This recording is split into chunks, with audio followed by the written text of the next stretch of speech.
Upcoming OTT release dates confirm చేసుకున్న movies list. Ustaad Bhagat Singh present నెట్ఫ్లిక్స్లో streaming అవుతుంది. 80 ఏప్రిల్ 17న జీ5లో రిలీజ్ అయింది. పోచమ్మ ప్రజెంట్ ఆహాలో స్ట్రీమింగ్ అవుతుంది. స్పైడర్ నైర్ మే 27న అమెజాన్ ప్రైమ్ వీడియోలో రిలీజ్ కానుంది. లెగసీ కమింగ్ సూన్ నెట్ఫ్లిక్స్లో రిలీజ్ కానుంది. ప్రతిఛాయ ఏప్రిల్ 24న జియో హాట్స్టార్లో రిలీజ్ కానుంది.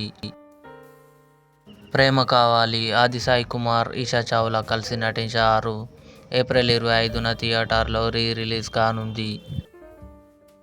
బ్యాండ్ మేళం హర్ష్ రోషన్, శ్రీదేవి కలిసి నటించారు. ఏప్రిల్ 24న కన్ఫర్మ్గా జీ5లో రిలీజ్ కానుంది. హార్ట్ బీట్ సీజన్ 3 జూన్ 25న జియో హాట్స్టార్లో రిలీజ్ కానుంది. ఇవి upcoming OTT release dates confirm చేసుకున్న మూవీస్ లిస్ట్. ఈ వీడియో మీకు నచ్చినట్లయితే లైక్ చేయండి, షేర్ చేయండి, మా ఛానల్ని సబ్స్క్రైబ్ చేసుకోండి.